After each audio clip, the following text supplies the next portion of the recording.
Welcome to New York and Policing. I'm your host, Shantel Destra.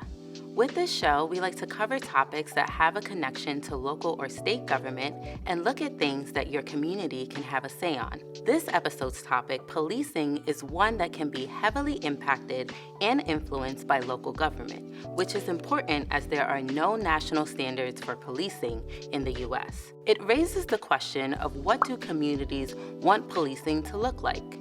In this episode, we'll go over the public perception of policing, what advocates want to change about policing, how the police view their role, and the ways that local government can have an impact on policing in the community. Policing can be an incredibly polarizing topic, with social movements like Black Lives Matter and Back the Blue becoming prominent elements of politics and culture. This is not a modern phenomenon, however, as tensions around policing have existed for as long as there has been racial inequality in the U.S., which is, well, the whole time. And racism is often a major crux of this issue. Scholars tend to point to two origins of policing in the U.S. Some point to the creation of an official, publicly funded police force in Boston in the 1830s, and others point to the various forms of patrolmen and watchmen in the 16 and 1700s who were often responsible for monitoring and controlling slave populations.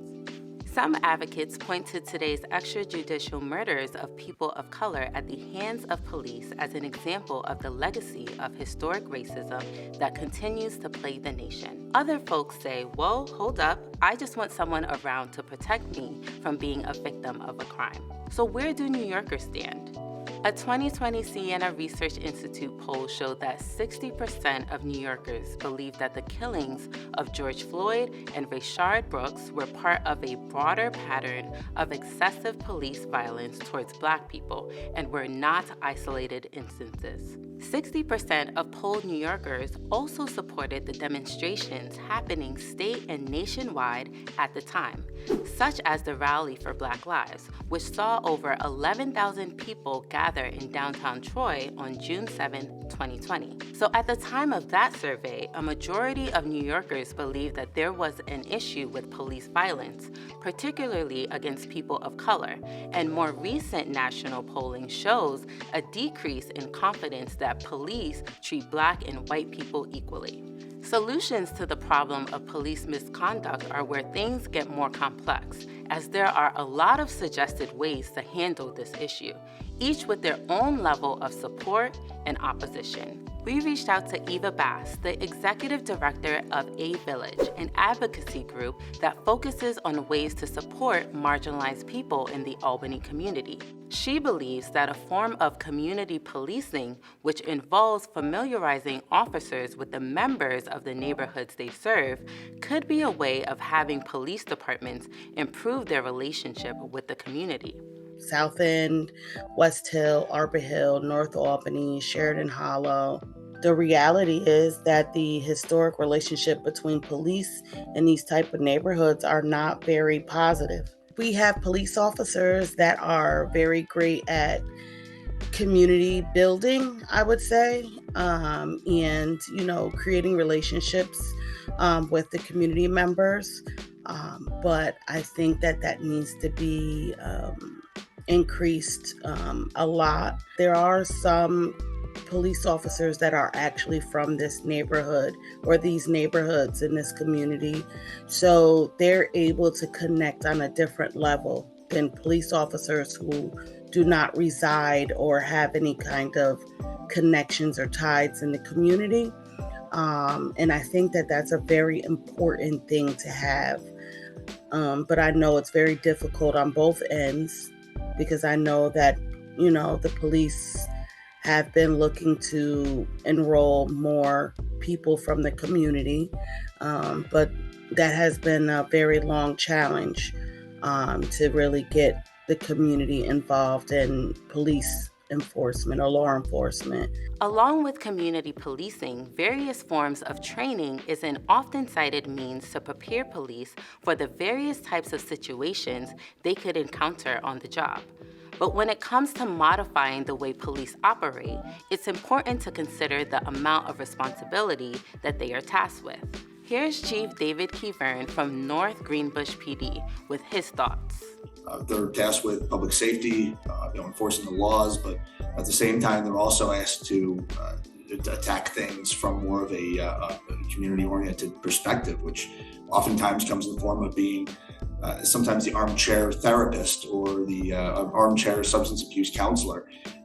We respond to EMS calls, so an officer can go from making an arrest to working with somebody on an EMS call and providing medical care. So we've kind of taken on roles in every avenue of public safety, in a way that other entities haven't. Right now, we're dealing with a lot of mental health and substance abuse issues, and that's something that we traditionally really haven't had to deal with a lot.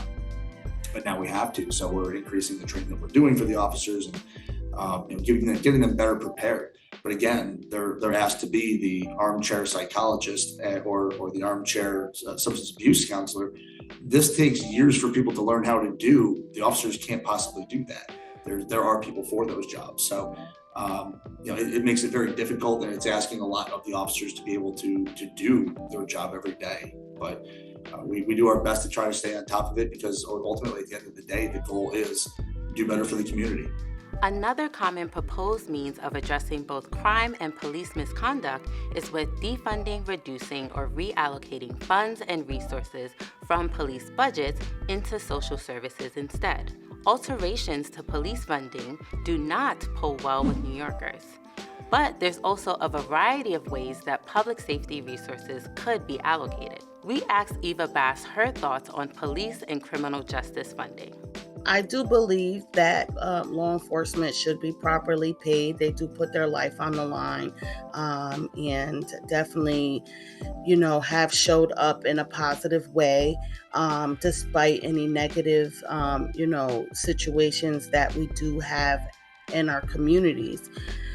But I think that what we need to do is look at how those resources are allocated. Are they just allocated straight to the police, or are they allocated also to support initiatives and different departments to address the root causes of violence and certain issues in our community? For example, we have a large homeless or unhoused situation in our community. And instead of criminalizing, we should invest in certain strategies to address it. We have a large opioid and drug issue in our community. And so we need to look at ways to not only make sure that the safety concerns are addressed, but also how are we trying to resolve those issues by creating positive programs or outlets. Many justice reform advocates want to address crime by looking at its causes instead of addressing it as or after it happens. But as we said earlier, alternate means of funding for criminal justice measures can be a very polarizing thing that attracts a variety of opinions. So it's up to each community to decide how they want to approach these things. On top of that, a lot of the issues that cause crime are large-scale structural issues that may need to be addressed at the state or even national level. But while the systemic issues intertwined with crime and policing, like housing insecurity and lack of mental health support, affect all communities, it's up to each community to figure out how they want the police to respond.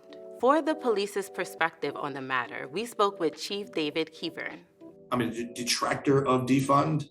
I think at first, the intent was, well, we have police officers doing things that we should have social workers doing. And I completely agree that we step into those waters and we really shouldn't be. If somebody's approaching it from the standpoint of we need to reallocate those funds to social causes or social services so that they can do the job.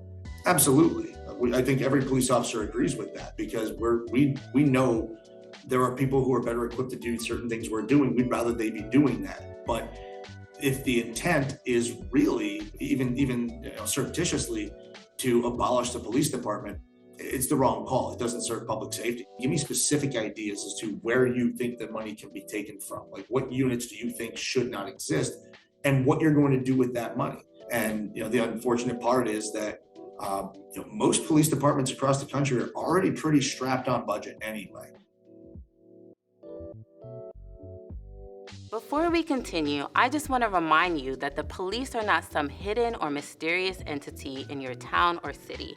While policing regulations have been incredibly contentious in places, it is something that your local government can oversee and have control over, like the implementation of body cameras or the scope and allocation of resources for the police budget. Those decisions are often up to officials like the mayor and local councils. But there is another local entity that may or may not exist in your town or city, called a Community Police Oversight Board. These tend to be third-party entities that exist as a check on police misconduct. In Albany, there is the Community Police Review Board, often referred to as the CPRB. The Albany CPRB consists of 9 members, 5 appointed by the mayor and 4 appointed by the city's common council. The main role of the CPRB is to look into allegations of police misconduct and provide policy and disciplinary recommendations based on their investigations. And their investigative capabilities were enhanced just a few years back when Albany's Common Council approved a law called Local Law J, which granted the CPRB greater access to police investigatory materials as well as subpoena power, allowing the board to conduct its own independent investigations. Despite this increase in authority, board member and former police officer John Lewandowski said that Local Law J's implementation has not been as smooth as it could be. Local Law J is new, relatively new, and anytime there's kind of a power shift or there's going to be some conflict, and we definitely do see some of that with this new change in the law. We've unfortunately continued to see challenges a lot from the leadership in the department and in the leadership in City Hall. We've had issues with regards to our new ability to have subpoenas where officers are refusing to comply with subpoenas because the department's not clear on whether they're going to get indemnity or not with regards to those subpoenas. Also, it's not just subpoenas for interviews with personnel, but also subpoenas for certain files are being ignored by the city and the department. In Albany, through the collective bargaining agreement for the PD, the department and has only 12 months to initiate discipline against an officer for a incident from the start of the complaint.